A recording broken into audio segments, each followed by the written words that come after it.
നമസ്കാരം. ചില വാർത്തകൾ കേൾക്കുമ്പോൾ നമുക്ക് വിഷമം തോന്നുമെങ്കിലും അതിൽ ചില യാഥാർത്ഥ്യങ്ങളുമില്ലേ, അതിനൊരു കാരണമില്ലേ എന്ന് നമുക്ക് തോന്നിപ്പോകും. അത്തരമൊരു സംഭവമാണ് ഇന്നലെ വൈക്കത്ത് നടന്നത്. വൈക്കത്ത് ഇൻഡിക്കേറ്റർ ഇടാതെ ഓട്ടോറിക്ഷ തിരിച്ചതിൽ പ്രതിഷേധിച്ച് അതിൻ്റെ ഒരു വാഗ്വാദത്തിനിടയിൽ രണ്ട് ഇരുചക്ര വാഹനക്കാർ ഈ ഓട്ടോ ഡ്രൈവറുടെ കാല് തല്ലിയൊടിച്ചു. ഹെൽമറ്റ് കൊണ്ടാണ് തല്ലിയൊടിച്ചത്. ആ വാർത്ത ഇന്ന് മാധ്യമങ്ങളിലൊക്കെ വന്നു.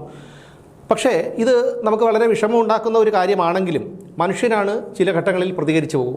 പ്രത്യേകിച്ച് ഈ ഓട്ടോറിക്ഷ എന്ന് പറയുമ്പോൾ അത് കേരളത്തിലെ നിരത്തുകളിൽ ഇപ്പോൾ വളരെ വ്യാപകമായിട്ട് തന്നെ ഓട്ടോറിക്ഷകളുണ്ട്. തിരുവനന്തപുരം നഗരത്തിലെ കാര്യം മാത്രം എടുത്താൽ ബസ് ബേകളിൽ പോലും ഓട്ടോറിക്ഷകൾ പാർക്ക് ചെയ്തിരിക്കുകയാണ്. അത് ഉള്ളൂരിലും പാളയത്തും വെള്ളയമ്പലത്തും ഒക്കെ ഇതാണ് സ്ഥിതി. അതായത് ബസ് കൊണ്ടുവന്ന് നിർത്തിക്കഴിഞ്ഞാൽ യാത്രക്കാർക്ക് ഇറങ്ങാൻ കഴിയാത്ത രീതിയിലാണ് ഓട്ടോറിക്ഷകൾ കൊണ്ട് പാർക്ക് ചെയ്യുന്നത്. അധികൃതരും ഇത് കണ്ടില്ല എന്ന് നടിക്കുന്നു. ഇങ്ങനെ ഓട്ടോറിക്ഷകൾ ബസ് ബേയിൽ പാർക്ക് ചെയ്യുമ്പോൾ ബസ്സിന് നടുറോഡിൽ നിർത്തേണ്ടി വരുന്നു. യാത്രക്കാർക്ക് അവിടെ ഇറങ്ങേണ്ടി വരുന്നു. ഇതൊന്നും അറിയാതെ ബസ്സിൽ നിന്നിറങ്ങുന്ന യാത്രക്കാരെ ഇരുചക്ര വാഹനങ്ങളും മറ്റും ഇടിച്ചിട്ട സംഭവങ്ങൾ പലയിടങ്ങളിലും ഉണ്ടായിട്ടുണ്ട്. പക്ഷേ ഇതിനെയൊന്നും അധികൃതർക്ക് നിയന്ത്രിക്കാൻ കഴിഞ്ഞിട്ടില്ല. നോക്കൂ, ഓരോ ദിവസവും നൂറുകണക്കിന് അല്ലെങ്കിൽ ആയിരക്കണക്കിന് ഓട്ടോറിക്ഷകളാണ് പുതിയതായി നിരത്തിലിറങ്ങുന്നത്. ഇവിടെ തിരുവനന്തപുരത്തെ കാര്യത്തിൽ ഞാൻ പറഞ്ഞല്ലോ, പലയിടങ്ങളിലും അംഗീകൃത ഓട്ടോ സ്റ്റാൻഡുകളോടൊപ്പം തന്നെ യൂബർ ഓട്ടോകളുടെ ഒരു വർധനവും ഇവിടെ ഉണ്ടായിട്ടുണ്ട്.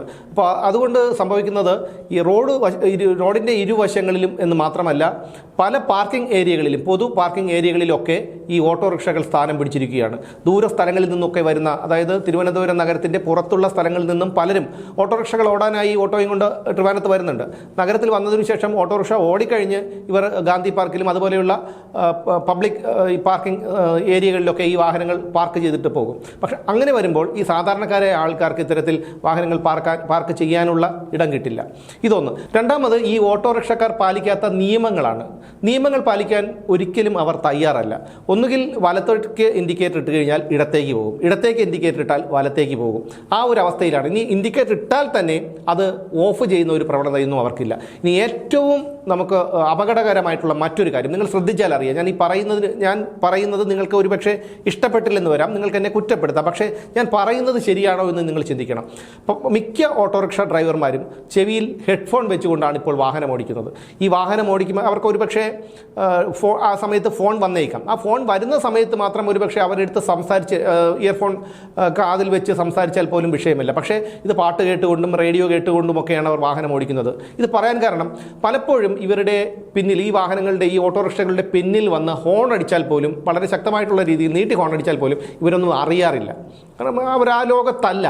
പുറകിൽ വണ്ടി വരികയാണെന്നോ അല്ലെങ്കിൽ റിവേഴ്സ് ക്ലാസ്സിൽ നോക്കി അവിടെ വാഹനം വരികയാണെന്നോ അല്ലെങ്കിൽ ഹോണടി ശബ്ദമോ ഒന്നും അവർ കേൾക്കാതെ മറ്റൊരു ലോകത്തായിരിക്കും അവർ. നിങ്ങൾ ശ്രദ്ധിച്ചാൽ അറിയാം. ഇത് തീർത്തും നിയമവിരുദ്ധമായിട്ടുള്ളൊരു കാര്യം തന്നെയാണ്. നമ്മൾ വാഹനം ഓടിക്കുമ്പോൾ ഫോണിൽ സംസാരിക്കുന്നത് നിയമവിരുദ്ധമാണ്. ഇപ്പോൾ പല വാഹനങ്ങളിലുമൊക്കെ ബ്ലൂടൂത്തും സംവിധാനങ്ങളും ഒക്കെ ഉണ്ട്. ഇപ്പോൾ ഇറങ്ങുന്ന കാറുകളിലും അല്ലെങ്കിൽ നമ്മൾ അതിൻ്റെ സ്റ്റീരിയോ സിസ്റ്റം മാറ്റി വെച്ചാൽ പോലും ബ്ലൂടൂത്ത് കണക്ട് ചെയ്യാം. എന്നാലും പല മഹാന്മാർക്കും ഈ കാർ ഓടിക്കുമ്പോൾ അവർക്ക് മൊബൈൽ ഫോൺ കയ്യിൽ വെച്ചുകൊണ്ട് സംസാരിച്ചുകൊണ്ട് വാഹനം ഓടിച്ചാൽ ഒരു തൃപ്തി വരും. ഇന്നലെ തന്നെ ഞാൻ 2 സ്ഥലങ്ങളിൽ ഈ സംഭവം കണ്ടതാണ്. പറഞ്ഞു വന്നത് ഓട്ടോറിക്ഷക്കാരെ കുറിച്ചാണ്. പലർക്കും പ്രകോപനമുണ്ടാകാം. പലരും പല സ്ഥലങ്ങളിലേക്ക് പല ആവശ്യങ്ങൾക്കായി പോകുന്നവരായിരിക്കാം. പക്ഷേ ഇവർ നിരത്തിലിറങ്ങിക്കഴിഞ്ഞാൽ ഈ സ്പീഡ് ട്രാക്കിൽ കയറിപ്പോലും വളരെ പതിയെയാണ് വാഹനം ഓടിക്കുന്നത്. എന്നാൽ ഏത് സമയത്തേക്കാണ് ഇടതുവശത്തേക്ക് അവർ തിരിയുന്നത് എന്നറിയില്ല. അതുകൊണ്ട് തന്നെ ഓട്ടോറിക്ഷയുടെ ഓവർടേക്ക് ചെയ്യാനോ അല്ലെങ്കിൽ തിരിയാനോ ഒക്കെ പലർക്കും പേടിയാണ്. പിന്നെ ഇവരുടെ സംഘടനാ ശക്തി. ആയിരക്കണക്കിന് ഓട്ടോറിക്ഷകളാണ് കേരളത്തിലെ ഓരോ നഗരത്തിലും ഓടുന്നത്. പ്രത്യേകിച്ച് തിരുവനന്തപുരത്തും ഇതേ രീതി തന്നെയാണ്. ഒരു ഓട്ടോറിക്ഷക്കാരുമായി എന്തെങ്കിലും ഒരു തർക്കമുണ്ടായാൽ അല്ലെങ്കിൽ ഒരു അധികൃതർ അവരെ ഏതെങ്കിലും ഒരു കാര്യത്തിൽ ഒരു നിയമലംഘനത്തിന് പിടിച്ചാൽ തന്നെ അത് സംഘടനാപരമായി അത് കൈകാര്യം ചെയ്യാം എന്നുള്ള ഒരു അഹങ്കാരം അവർക്കുണ്ട്. അത് പലപ്പോഴും വെളിവാകുന്നുമുണ്ട്. അതുകൊണ്ടാണ് ഈ അധികൃതർ പലപ്പോഴും ഓട്ടോറിക്ഷക്കാരെ ഇത്തരത്തിൽ പരിശോധിക്കാനോ മറ്റോ തയ്യാറാകാത്തത്. ഹെഡ്ഫോൺ വെച്ച് കൊണ്ടുപോകുന്ന കാര്യം അത് പല പോലീസുകാർക്കും അല്ലെങ്കിൽ മോട്ടോർ വാഹന വകുപ്പ് ഉദ്യോഗസ്ഥർക്കുമൊക്കെ അറിയാവുന്നതായിരിക്കും. പക്ഷേ അവർ വിചാരിക്കും എന്തിനാണ് ഇത് വേണ്ട, കാരണം അവരെ തൊട്ട് കഴിഞ്ഞാൽ പ്രശ്നമാകും എന്നുള്ളൊരു ചിന്തയാണ്.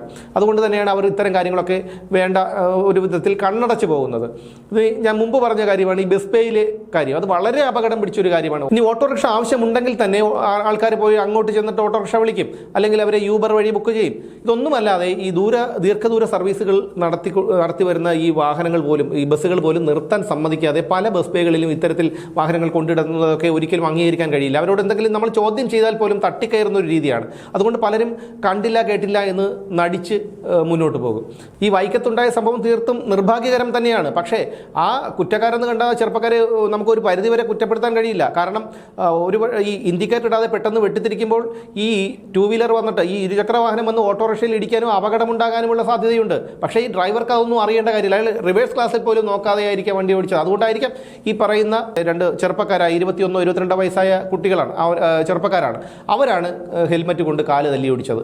എന്തായാലും അത് തീർത്തും നിർഭാഗ്യകരമായിട്ടുള്ള ഒരു കാര്യമാണ്. ഇതിന് ഒരു തടയിടേണ്ടത് മോട്ടോർ വാഹന വകുപ്പ് ഉദ്യോഗസ്ഥരും പോലീസുകാരുമാണ്. ഈ തിരുവനന്തപുരത്തെ ഉൾപ്പെടെയുള്ള ബസ് ബേകളിൽ ഇത്തരത്തിൽ അനധികൃതമായി ഓട്ടോറിക്ഷകൾ പാർക്ക് ചെയ്യുന്നതിന് എന്തെങ്കിലും ഒരു പരിഹാരം കാണണം. അതോടൊപ്പം തന്നെ ഇത്തരത്തിൽ വാഹനം ഓടിക്കുമ്പോൾ ഹെഡ്ഫോൺ വെച്ചുകൊണ്ട് റേഡിയോയും പാട്ടുമൊക്കെ കേട്ടുകൊണ്ട് ഈ ഓട്ടോറിക്ഷ ഓടിക്കുന്നതിനും പരിഹാരം കാണണം. അങ്ങനെ വന്നാൽ തന്നെ നിരത്തുകളിലുള്ള അപകടത്തിന് വലിയൊരു രീതിയിലുള്ള കുറവുണ്ടാകും.